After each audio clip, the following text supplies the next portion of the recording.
This is your NXT review for Wednesday, November 20th, 2019.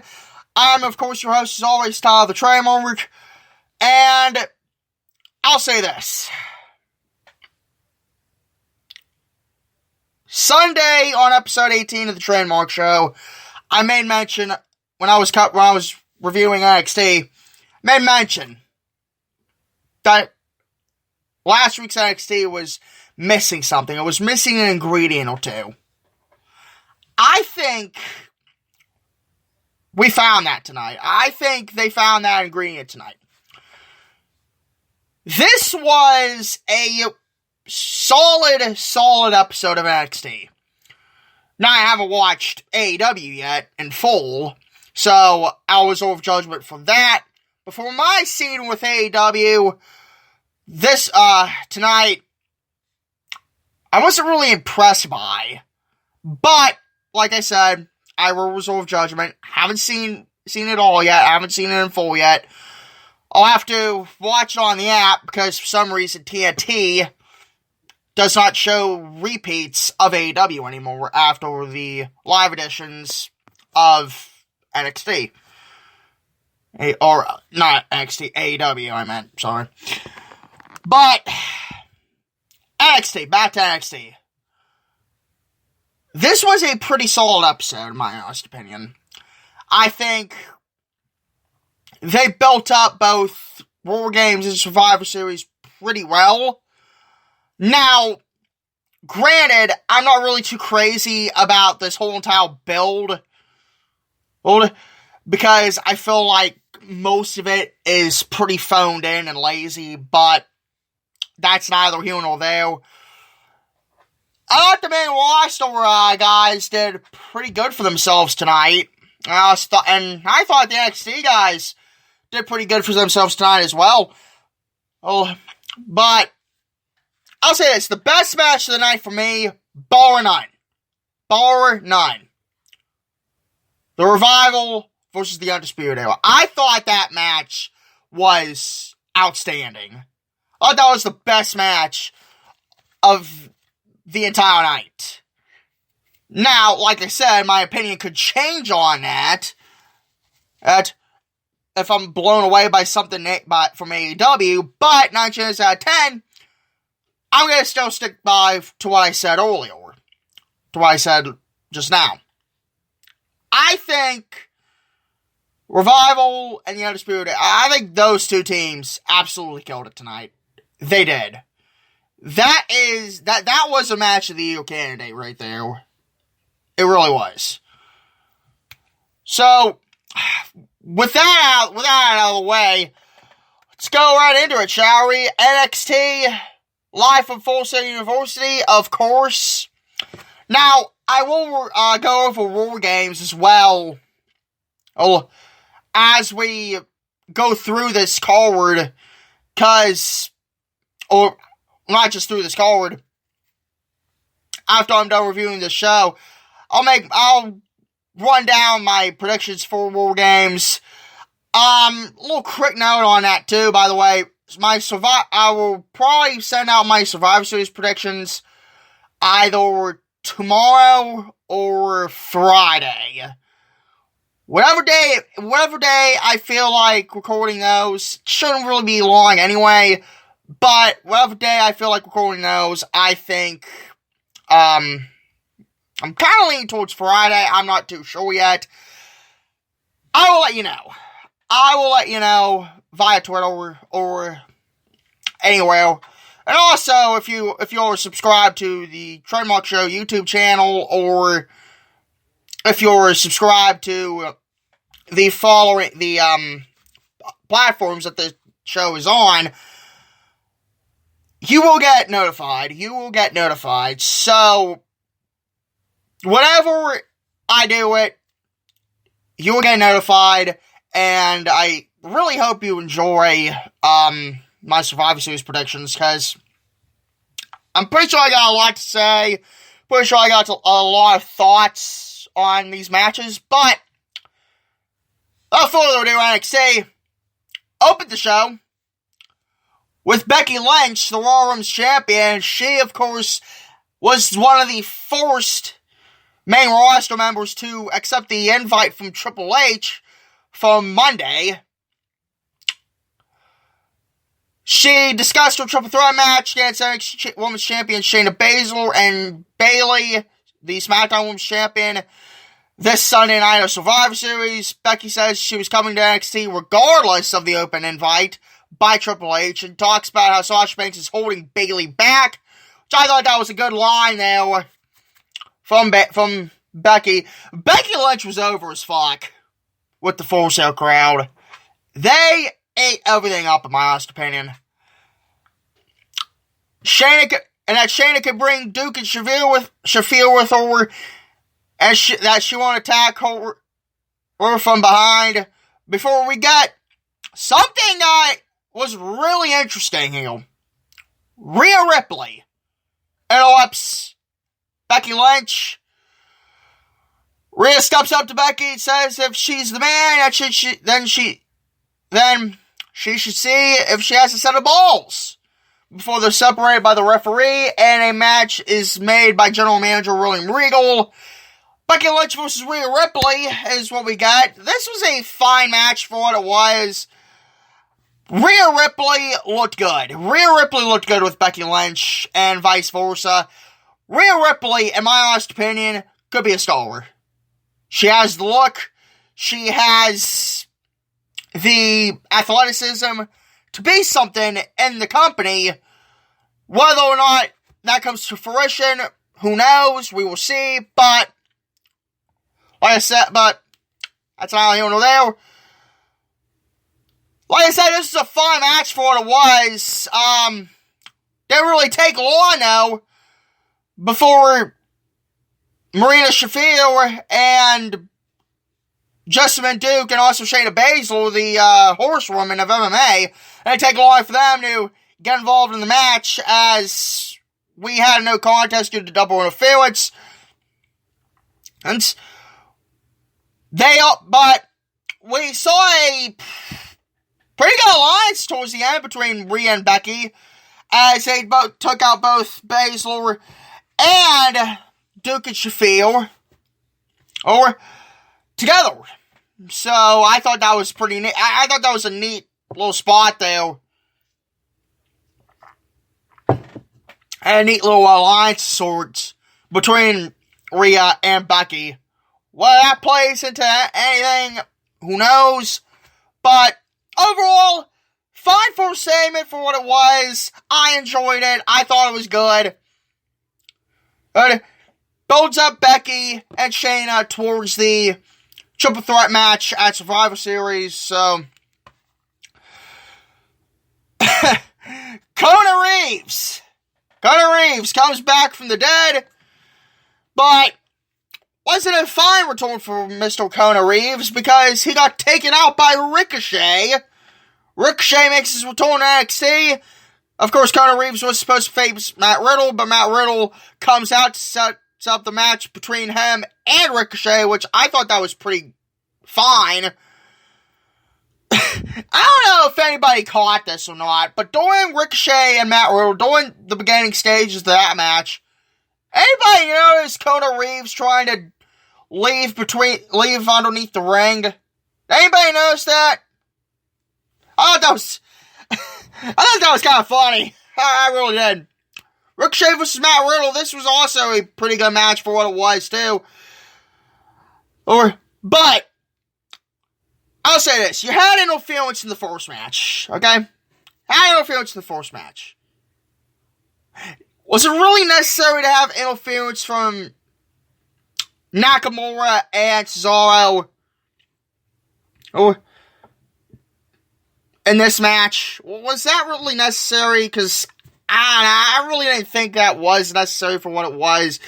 Like I said, it was a fine match, but I think it could have been a lot better had it not been for the interference with Cesaro and Nakamura. Matt Riddle got the win though anyway. Riddle defeated Ricochet via a roll-up, and towards the end of that match, we did see Cesaro and Nakamura in one interference. And Matt Riddle, of course, like I mentioned, rolls up Ricochet for the 1-2-3. Celebration gets cut short, though, because both men do get attacked by Cesaro and Nakamura. But there was one spot in particular in this match that I popped huge for.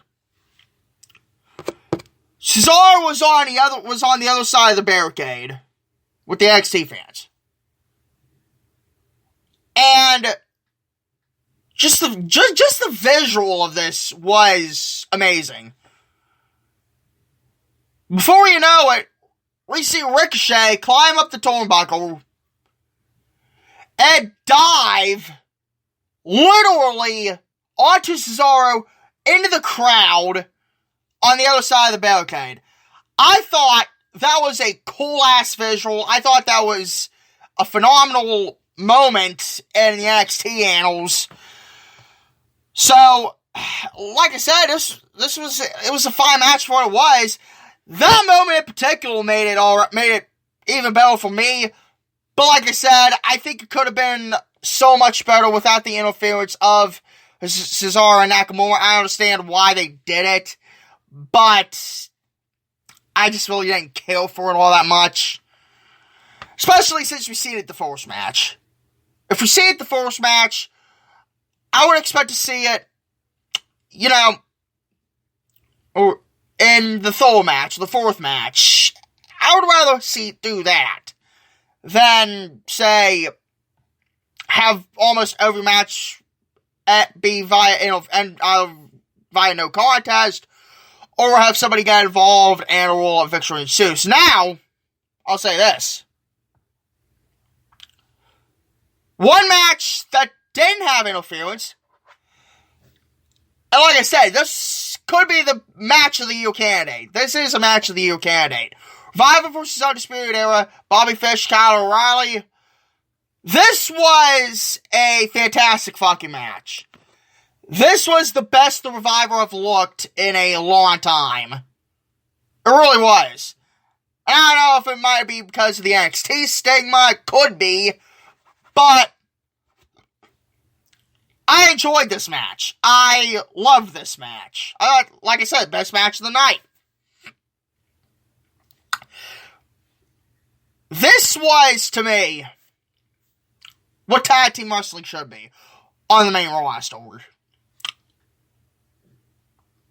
Two technical teams that could do anything and are willing to do anything to get what they want. And that's the top prize, which is the tag team titles of both Raw and SmackDown. If you build up different tag teams, WWE, you would not only have a solid-ass tag team division, but you would have matches like this. And what we've seen, and what we heard rather, was chance of tag team wrestling during this match. Which I thought, in my opinion, was awesome. That was awesome. This was a hell of a homecoming for the Revival. Now, they did lose to Fish and O'Reilly, but you kind of expected that, though. They are the NXT Tag Team Champions. Didn't really expect them to lose here, but Revival looked hella amazing in defeat. They really did. And, of course, towards the end of the match, Scott Dawson telling Fish and O'Reilly to kiss his ass. Kiss my ass, Scott Dawson says. He ends up getting the total elimination at high-low total elimination and takes the fall. Undisputed Era does defeat the Revival, and like I said, match of the year. Revival, I thought, the near fall that got me was towards the end. Shadow Machine on Bobby Fish.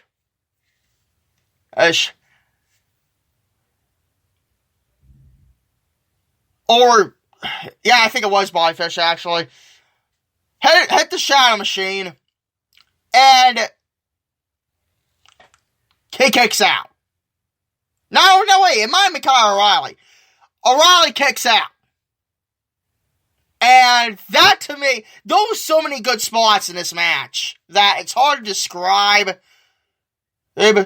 Just, I mean, watch it back. Watch it back. That is all I can tell you. That's really all I can tell you. Watch this match back. I promise you, you will not be disappointed. This was, like I said, best match of the night, probably the match of the year. I don't know, man. Just, overall, I mean, hell of a performance by all four of those men, and they absolutely killed it. They absolutely knocked it out of the park. Shame we don't get that on Monday Night Raw or Friday Night SmackDown, but hey, they have their favorites. Vince has his favorites. Kaylee Ray versus Dakota Kai. Hey, well, first we seen in the Viking Rails go at it with the Forgotten Sons outside of Full Sail. They have a match later on in the show. Kaylee Ray versus Dakota Kai. This was a pretty good match for what it was, I thought, too. Dakota Kai, man. I was gonna say, what are they doing with her? I have an idea what they're doing with her. I think I have it figured out. This losing streak that Dakota Kai is on. And she lost again to Dakota Kai, or Kaylee Ray, rather, with the Gory Bomb after Ray raked Kay in the eyes. But, like I said, I think this is to lead something huge for Dakota. Dakota Kai, I think, is turning heel. I think she's turning heel. She's either turning heel, or, and I'll mention this further in my predictions, she's fucking Rhea Ripley over. Now, granted, would she do that to her friend Tegan? I have no idea. I guess we'll wait and see to find out. But I think that's the direction they're going with Dakota here. This losing streak isn't helping. I think at some point she will snap. I think that some point might be Saturday Night War Games. During the Women's War Games match. But that wasn't the only story that came up. Several women of the SmackDown roster, including Carmella, Dana Brooke, for some fucking reason, and I forget who else. Yeah, so I guess that wasn't really important. And several of them attack Kai and Kaylee Ray for the NXT and Raw women. And we get a chaotic brawl until Nikki Cross cleared the ring with the trash can lid as we head to the commercial break. So Nikki Cross stood tall. Of course, Nikki Cross is a part of Team SmackDown. I'll get more into that as we get into the Survivor Series predictions this coming week. I thought overall Ray and Kai had a good match. This was kind of a good closing segment. But how many more of these can you have? How many more of these can you have before it gets lazy and repetitive? And it's not just this year. It's every year with the Survivor Series shit. Every year we see paint by numbers assaults by either the Raw locker room or the SmackDown locker room. And now this time we're getting the NXT locker room involved as well. All with matching shorts. Some of the SmackDown shorts have Fox emblazed on them, which I think that's fucking comedic. I really think that this could have did a lot better without, the attacks. I think, you know what? Here's how I would have ended that match a lot better. Would have ended that match with Kaylee Ray not beating Dakota Kai, and Dakota Kai just basically contemplating what to do with her career. I would have rather have seen that, had them tell that story a lot further, because Dakota Kai ain't really a part of War Games. She ain't a part of Survivor Series. So, why have her involved in these brand attacks by Raw and SmackDown? I don't get it. I don't really care for it. I would have had them tell the story of Dakota Kai a lot more and a lot further in depth than what we got. But, like I said, not really complaining here. Or just a mild criticism that I have. Because I think we could have did without the attacks. I think we could have did some of the matches anyway. It wasn't necessary, some of the matches. So, it wasn't necessary to have brand-on-brand attacks. Now, the ending, okay, but if you're going to do the same thing Friday night on SmackDown, then what's the point? What the hell is the point? So, I don't know. Oh, Viking Raiders versus the Forgotten Sons. The main roster guys win here. Viking Raiders beat the Forgotten Sons with the Viking experience. Yeah. But this wasn't really a bad match, although you kind of figured, since the Forgotten Sons aren't really involved in anything either, you kind of figured that they would probably lose, because NXT wasn't going to have a clean sweep tonight. They just weren't. I think the Forgotten Sons were probably the right team to do it, the right people to do it, than, say, Matt Riddle or, say, the Revival even, because you gotta put over your NXT Tag Team Champions, you gotta put over your top NXT guys. Matt Riddle is a top NXT guy. Let's not get that convoluted. Riddle is technically a top guy in NXT. He hasn't won gold yet, but that'll probably change sooner rather than later. So, who knows? Who knows? But, like I said, this was basically a throwaway match for the Viking Raiders. Who really cares? Nobody really gives a shit about the Forgotten Sons anyway, so, is what it is. Viking Raiders were over as fuck, though. Even chance of Roar, dating back to the days as the Roar Raiders. I thought that was beautiful. I thought that was great of the NXT faithful to remember that. Vince is probably pissed off about that, but who gives a fuck?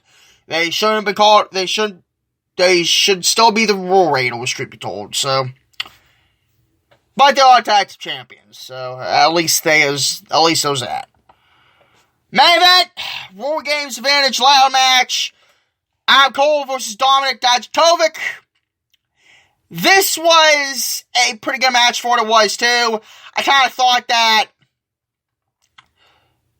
last week's ladder match was a lot better. It was a lot more brutal with Io Shirai and Mia Yim than this match, but not really complaining. I think this was a good match, too, for what it was. Because Adam Cole, Dijakovic, they did their best with it, and I wasn't really too crazy.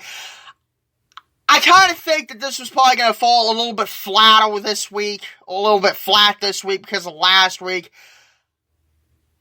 This really didn't need to be a ladder match. This really didn't need to be they could have did just an average one-on-one match, in my opinion.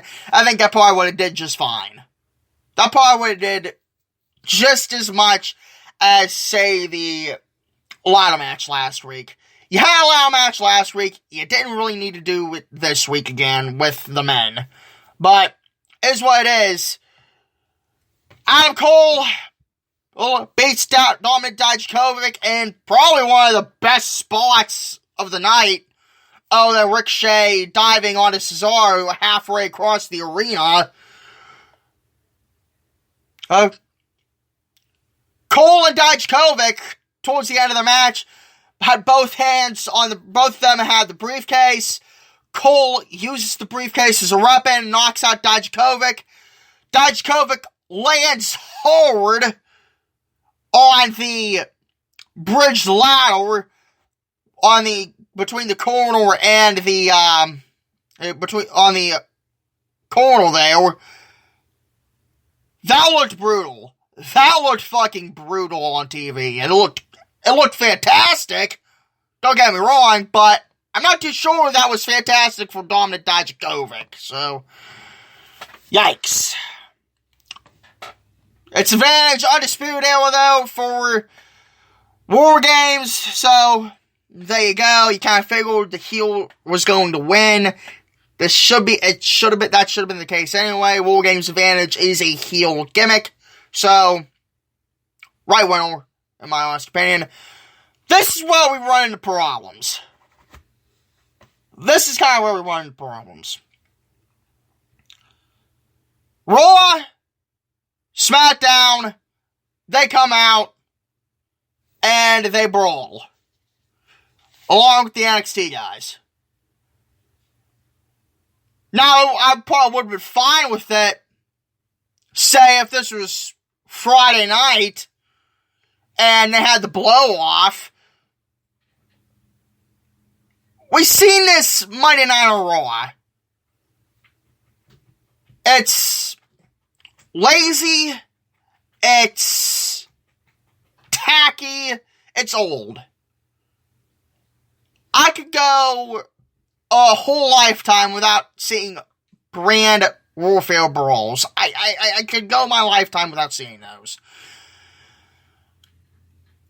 And another thing too, what's wrong with Survivor Series also, there needs to be stakes.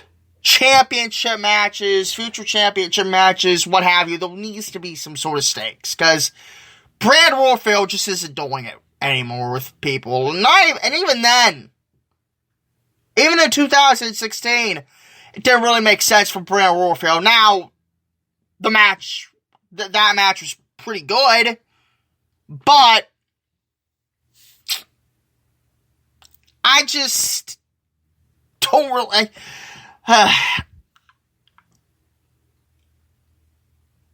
There needs to be more. There needs to be more with Survivor Series. And if NXT is going to be a part of Survivor Series here on out, I think War Games is better off with its own slot instead of Survivor Series weekend.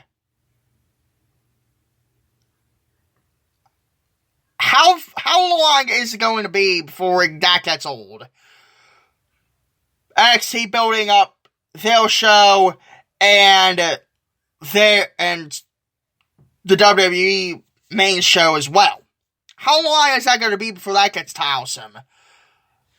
Now, what I would do is probably dissolve War Games, the takeover, and probably insert War Games into Survivor Series. I think that could be a good idea. But that's just me. Who knows if they're actually going to do it. Guess we'll wait and see until what next year brings. But, is what it is. We end the night in chaos, which I don't really mind. But, we've seen it too much. We've seen it too much already to begin with. And, to me, it just really didn't have the same residual effect as it probably would have been if this was the first time they did it. Or if they did it Friday night on SmackDown. If they held off until Friday night on SmackDown. That's just my honest opinion. But, it is what it is. Like I said, I thought it was a pretty good NXT. I thought this was a pretty solid episode of NXT for what it was, outside of the constant interference between both Raw and SmackDown. I thought it was a solid addition of NXT on the NXT side of things. Now, we have one more show before Survivor Series. That, of course, is Friday Night on SmackDown. We'll see what happens there. I kind of figured NXT is going to take over once again on SmackDown in the final build to Sunday. But, got decided to take care of first. NXT TakeOver War Games, Chicago, Illinois. Go Survivor Series also will be in Chicago, Illinois as well. But, like I said, we will go over Survivor Series another day. This is War Games, since this is a TakeOver, NXT review, I should say. First match on the card, Pete Dunne versus Killian Dane versus Damian Priest. This was announced yesterday. Triple threat match to determine the number one contender for the NXT Championship, Adam Cole, at Survivor Series, which I thought that was pretty interesting itself, that Adam Cole will be defending on a main roster pay-per-view, so I think that's pretty cool. I think that's a good idea, in my honest opinion. Who do I think will win? I'm gonna have to go with Pete Dunne. I think I'm going to have to go with Pete Dunne on this.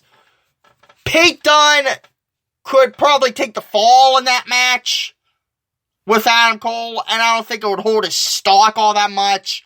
Whereas, you're building up Damian Priest. If he lost Adam Cole, I think that would probably hurt him somewhat. I don't think it would hurt him that, damage him to the point of no return, but I don't think that's beneficial for his career right now, as they're just building him up for a, probably a future push in the near future. And you can say the same thing with Killian Dane as well. I mean, Dane just came back to NXT. And they're building him up as a killer. They're building him up as a monster, which I like. I like that they're doing that. So, I think that Dane could probably lose. He could probably take the fall in this match to Pete Dunne. And I don't think that would probably hurt him at all. Whereas, if he won and lost to Adam Cole, probably the same thing. And you could probably tell an interesting story with Killian Dane running a rough shot through the NXT roster, but I don't think they're going to go heel versus heel. And Killian Dane, Damian Priest, though, both heels. So, Pete Dunne is a face, so I'm going to go with Pete Dunne on that. And I think Pete Dunne, like I said, could, in the long run, use that to his advantage as well. He's not going to win the NXT title. Well, and not for nothing too, I would probably expect the Undisputed Era to come out also, because they are in matches themselves, but I wouldn't be surprised if they came out, ran interference to protect the prophecy and protect the Undisputed Golden Era, so to speak. So, Matt Riddle versus Finn Balor. This is a singles match. This was supposed to be Johnny Gargano versus Finn Balor, but we all know why Johnny Gargano isn't in this match. He's currently on the shelf with a neck injury, and hopefully it's not that long before he comes back, like I mentioned on, I think, episode 17. Hope it ain't serious. I really hope it's not serious, because if he has to undergo neck surgery, that cost him some time. But, who do I think will win? Since Matt Riddle has taken Johnny Gargano's place, I think Matt Riddle is probably going to take the fall before Balor. I think Balor is probably going to beat Gargano and elevate that, and probably continue that feud, and whatever mantle Finn Balor won in, whether it be interference by somebody, probably the OC, or the Undisputed Era, or he rins dirty. Low blow, something, who knows. But I might expect the same here for Finn Balor. Not really too sure what they're going to do.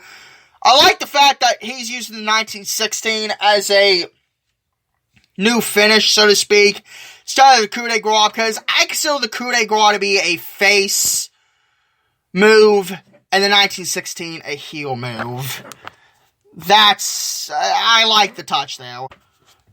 But yeah, I expect Balor here to win this match, and either continue his feud with Riddle until Gargano comes back, or he goads Gargano, or even further until Gargano comes back. Now, this depends on how long the injury is. I don't know if it's going to be another month, or if it's going to be a year. We don't know. We will see what happens. But, like I said, Balor over Riddle. War Games match. First of 2 War Games matches. Undisputed Era, Cole, Fish, O'Reilly, Roderick Strong versus Tommaso Ciampa, Keith Lee, Dominic Dijakovic, and a person to be named later. I thought they would probably reveal it tonight. Kind of clever that they are going to wait until War Games to do it, and I think I have the idea for who it is.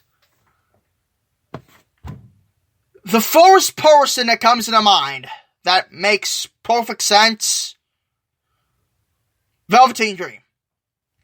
Now, I don't know how bad Dream's back injury is.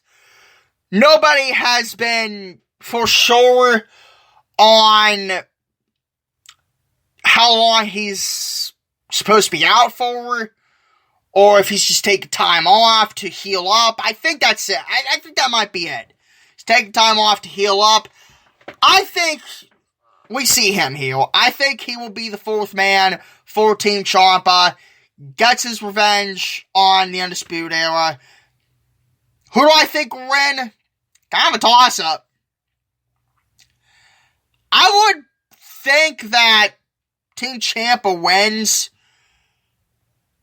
But since Undisputed Era is on such a hot streak right now, I also wouldn't be surprised if Undisputed Era beat Team Ciampa. So I think I might go Undisputed Era. I think that they want Undisputed Era to look strong here coming out of Survivor Series weekend. And by the way, I also think they're probably losing that tag team triple threat match. I think Fish and O'Reilly aren't going to win that match. But I'll get into that when I do my Survivor Series predictions. I don't think they're going to win that match anyway. But I think Undisputed Era will probably win this match, the War Games match. I think Undisputed Era is going to beat Team Ciampa. Then Cole gets Tommaso Ciampa. It kind of all depends on who the last person is. I think it might be Ciampa and Cole. Now I think Adam Cole will probably pick up the win. And so, who knows? Who knows? Like I said, it's a toss-up. It's a hard match to decide who's going to win. It's really hard to pick a winner to win that match. Now, I think this is going to be a hard match to predict. Rhea Ripley, Candice LeRae, Tegan Nox, Mia Yim. This is the second War Games match. Team Rhea Ripley, as I mentioned, the participants, versus Team Shayna, consisting of Shayna Baszler, Io Shirai, Bianca Belair, and Kay Lee Ray, your NXT UK champion. Here's the deal. Mention Dakota Kai. Dakota Kai is on a losing streak. She was pretty much embarrassed by Rhea Ripley on national TV, saying that she's unfit to be on Rhea's team in War Games, and basically calling her a weak link on Twitter. I think Rhea Ripley gets fucked over. I think Dakota Kai will fuck Rhea over. Now, technically, there was a way to do this without Dakota jeopardizing her friendship with Tegan. I think it's going to come down to Shayna Baszler and Rhea Ripley. During that exchange, we see Dakota Kai come out. And Dakota Kai screws over screws over Rhea Ripley as a fuck you for not being on Team Ripley. And then Shayna picks up the bones, and Team Shayna gets the victory. Now, who knows? Team Rhea could probably get the win here, and we see future championship matches with Team Rhea and Team Ciampa. Who knows? We haven't really heard much of that aspect coming out of Raw games. I would assume that's what's going to happen, but given the fact that you also got Survivor Series, NXT involvement with Survivor Series, who really knows? We'll wait and see what happens, but I think this is going to be one of the solid cards. This is one of the solid cards on Survivor Series weekend. Now, Survivor Series is a good card, too. But I think this will probably be the better show. Survivor Series may surprise. Who really knows? But given the history of takeovers compared to main roster pay-per-views, I think TakeOver will probably win out the weekend. And 4 matches. 4 matches. Can't go wrong with that. And honestly, yeah, I can't really complain too much about this week's edition of NXT. Now, Sunday, I will go over AEW when I watch it in full. Probably take a day, either tomorrow or Friday, to watch that, or maybe over the weekend and watch it. And I will give you my full thoughts on AEW on episode 19 of the Trademark Show. Jeez, I can't believe I'm 19 episodes in this thing. So, till then, take care, guys.